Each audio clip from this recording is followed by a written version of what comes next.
Welcome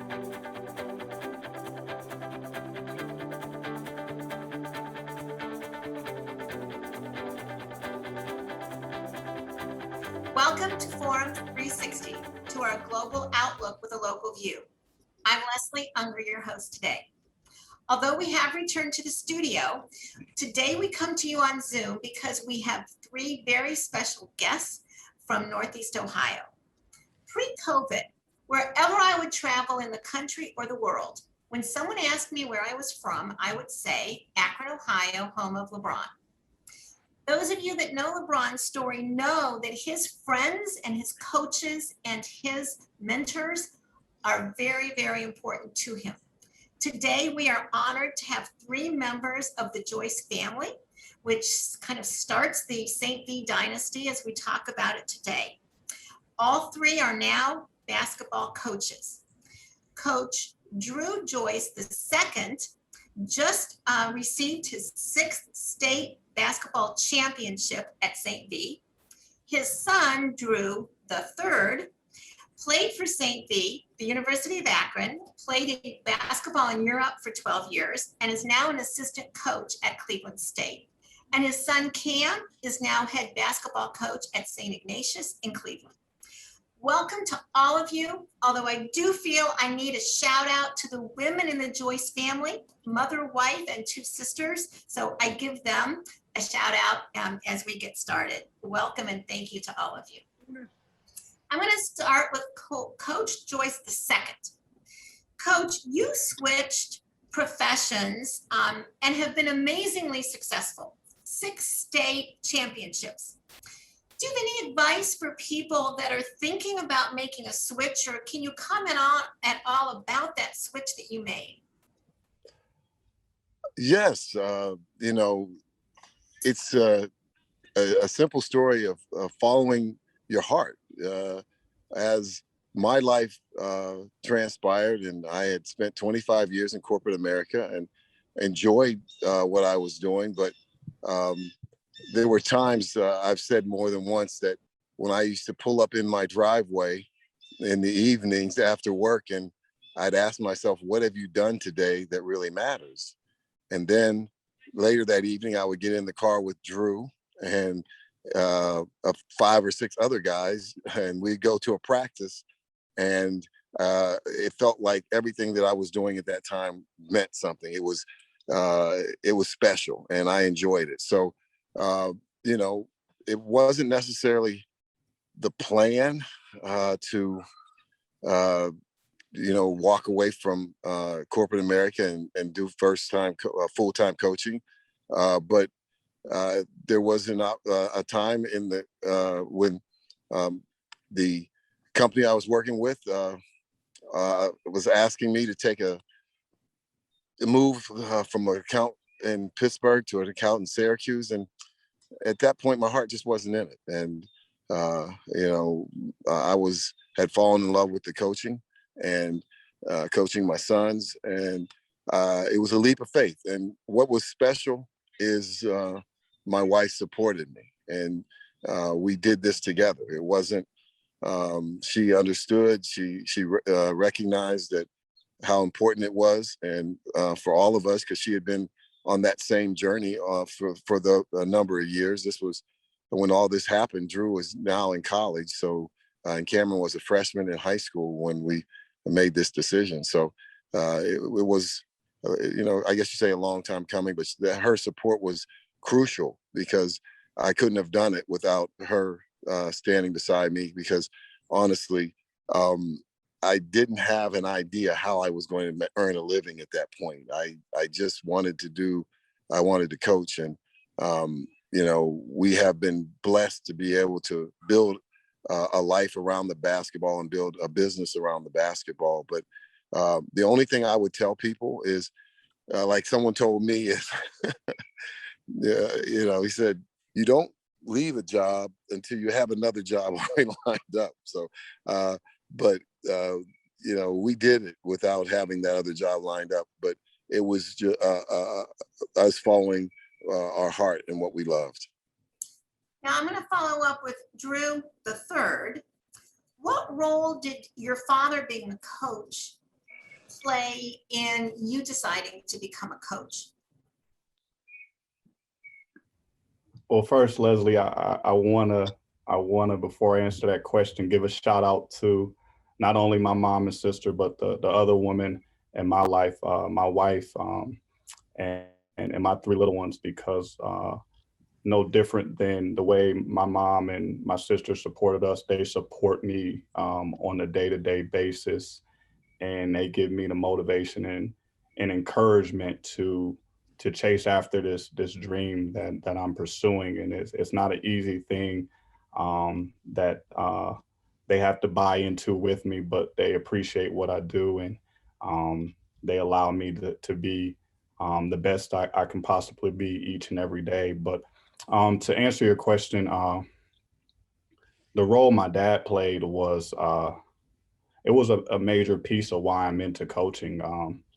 I got to see him coach me and my teammates, and also my younger brother on a daily basis. And not only did I get to see him as a coach, but I got to see him, you know, off the court, and he still carried that same manner about him. I got to see the interaction that he had with parents, the interaction that he had with players away from the court, and just those conversations and hearing other teammates, not just me and my brother, but hearing other teammates look at my dad as a father figure to them and go to him for advice. It was bigger than wins and losses and championships. It was these lifelong relationships that you build, and that was always special to me. And you know, I think my dad unknowingly poured into my life of that I was a good leader, that um, I should pursue it, and he just placed me in a lot of situations um, that I didn't know would come back and serve lessons for me um, at this point in time. But he put me in different roles as a child, whether I was running a practice for one of his teams, or running a tournament, or sitting in board meetings. All of these things gave me an awesome view, an awesome experience. And it just, I feel like it made me a well-rounded coach in the situation that I'm in. And I'm blessed to be able to see it firsthand and witness these things firsthand. So he definitely played a major role into why I'm coaching today. Thank you. Now, Cam, I'm going to change up the question a little bit for you. Um, it seems like often the best players aren't necessarily don't go into coaching. What would you say are three qualities that make a good coach a good coach? You can't have an ego. That's one thing, right? Because players are going to make you happy and they're going to disappoint you. So you can't have an ego and think you know it all. You got to be willing to learn, but also willing to listen, because every player in situation is a lot different on a day-to-day basis. I would say you got to obviously have leadership. You got to be able to not necessarily motivate guys, but you got to be able to lead guys, especially young kids and the young men. You know, you're getting them ready for college, whether that's to play college basketball or maybe play another sport or just to be a student. You're getting them prepared for life. And then I would say the next thing would be, obviously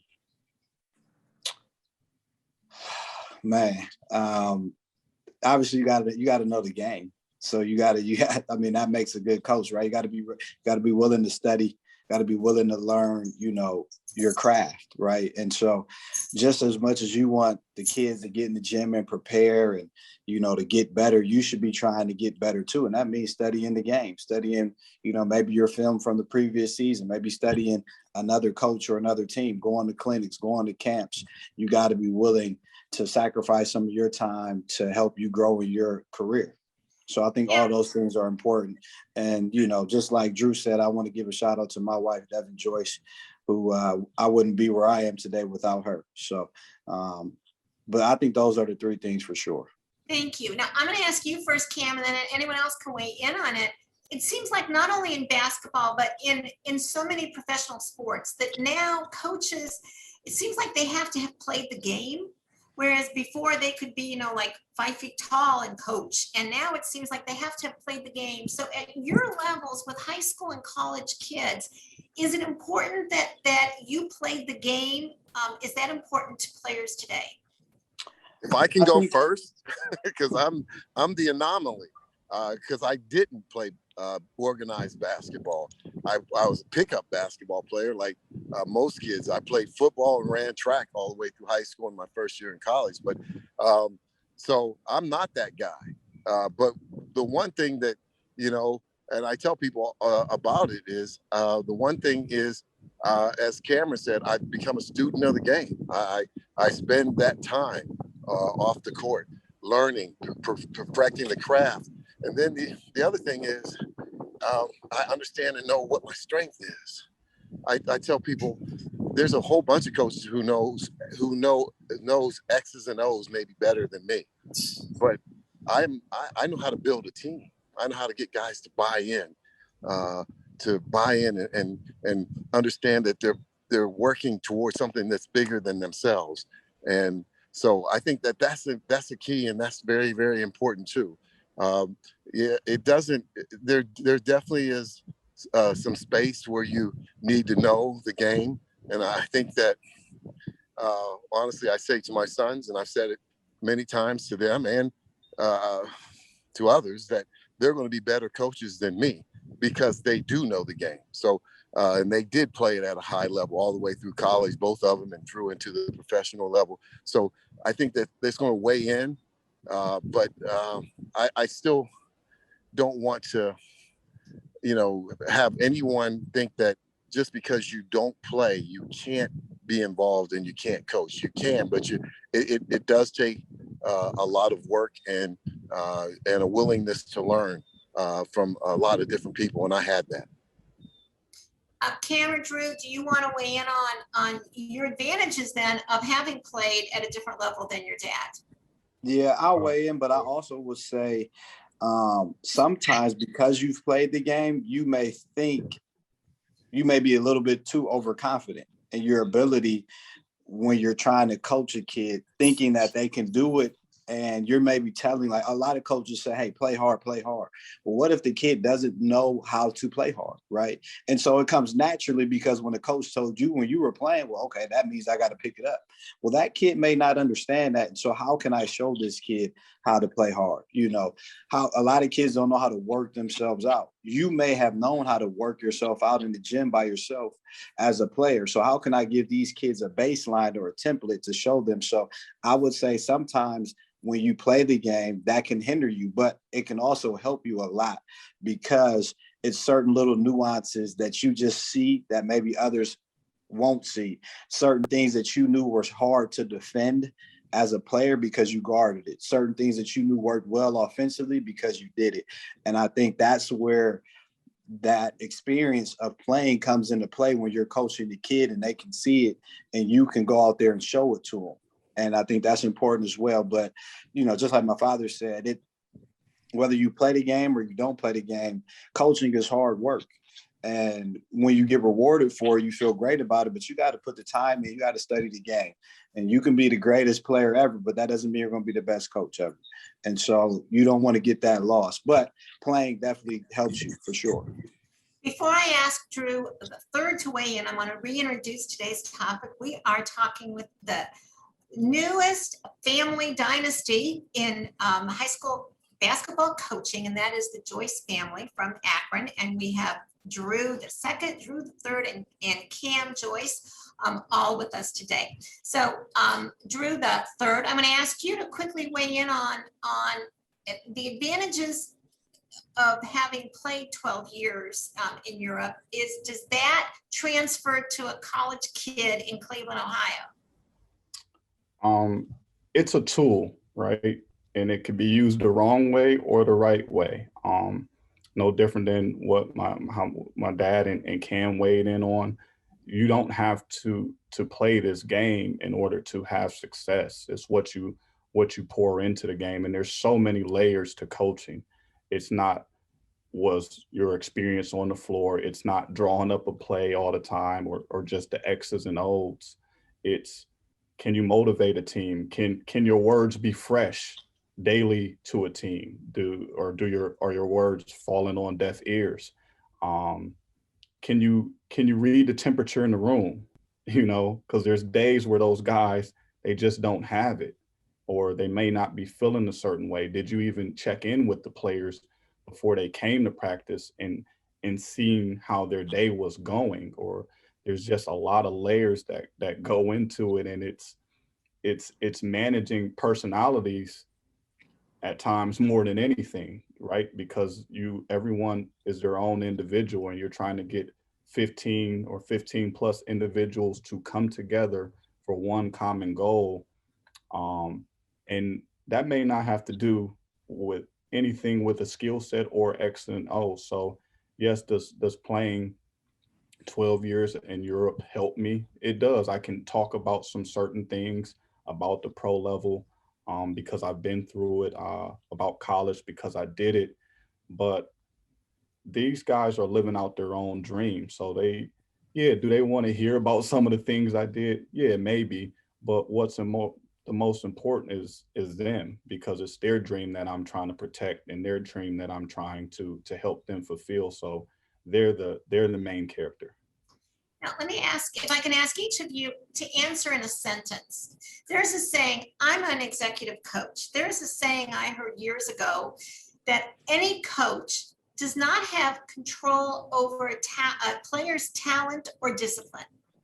I'd like to ask each of you to weigh in a sentence. How much control do you have over a player's talent or discipline?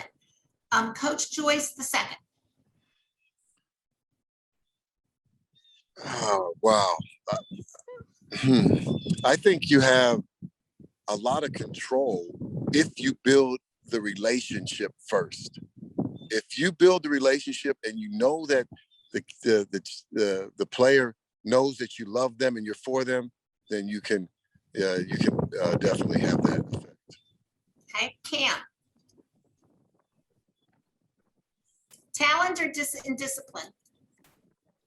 I would say more discipline, because if you have more control with their mindset and how they operate on a day-to-day, which if you help them as far as with the discipline part, the discipline goes in and helps them from a talent standpoint. So if you're able to pour in them how much they need to work hard and teaching them the game, if they use that on a day-to-day basis, their talent will increase. And Coach Joyce the third.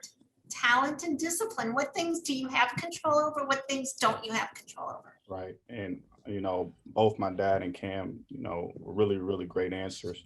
I wouldn't say the word control, right? I would use influence or impact. And I think no different than what my dad said earlier, a relationship has to be built. There has to be a two-way friendship for it to work to its best ability. There has to be a bond and a certain love there. And when you get that, then you can build on the discipline, then you can make that impact, and it rolls over, like my brother said, it rolls over and begins to spill into that talent.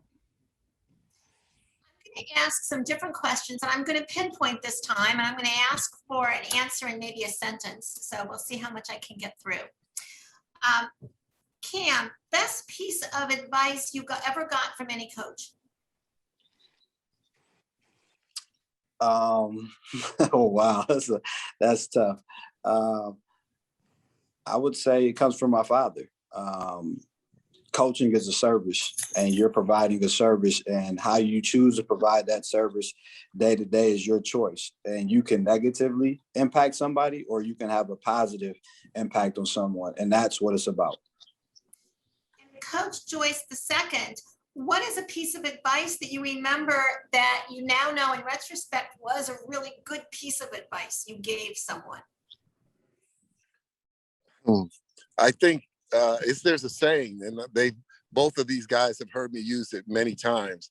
It's discipline, not just desire, that determines your destiny. And I use that, and it's important.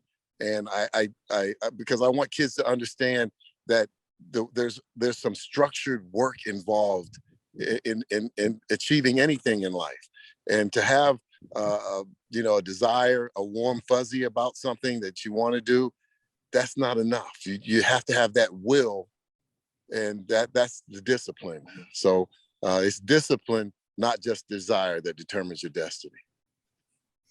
And Coach Joyce the third, I want to ask you, how do you think you may be different after having lived in Europe for 12 years? Has that affected how you look at this country, how you look at the world, how you look at players? You know, that's an experience few of us will ever have. How has that influenced you in some way that you may think you would not have been influenced if you had not had that experience? Right. And when you said those 12 years, I almost felt foreign when I came back to the USA and lived here for the first time in 12 years. But it is the impact that living in Europe made on me, and not only me, but my wife, Lene, and two of my three kids got to experience it. It was, I mean, something that can't be bought. It was very impactful. It allowed me to see things from a different perspective. It allowed me to integrate myself in different cultures that I never thought I would have the chance to. It wasn't just a vacation. I actually lived it. Coach Joyce the second, tell us something that would surprise us about the Joyce family dinners. You know, years ago, those dinners, for a long time, we ate together, and on the weekends we still did. But once they got to age, it was all, hey, we were like, my wife and I were like taxi drivers. We were moving them here and there, taking them around. So, it was always exciting, and something was going on. Someone had to be somewhere, and there was times when someone was might have been left somewhere a little longer than they expected to be, because we're trying to transport another child somewhere else. So those were kind of fun. It made for a special life for us. Cam, when you lived outside of the country, is there something that you missed besides family? I didn't live outside the country, but I've been outside the country Like 4 or 5 times. So, I was in Italy with Kent State when I went there early in my college career. And I think what you miss the most is, like you said, outside of family, is the food sometimes. Sometimes, as good as the food is, you're just used to food in America, right? And I think every now and then you want that Chick-fil-A, or you want, your mom's cooking, or your wife's cooking, or, I think the food sometimes. But that's, Drew had it way more than me. I was only out of the country for, weeks at a time at most. I want to ask each one of you, and we have a minute to answer this. If you gave it a percentage to winning a game, what percentage is coaching and what percentage is personnel? I'm going to start Coach Joyce the second. Give me percentages.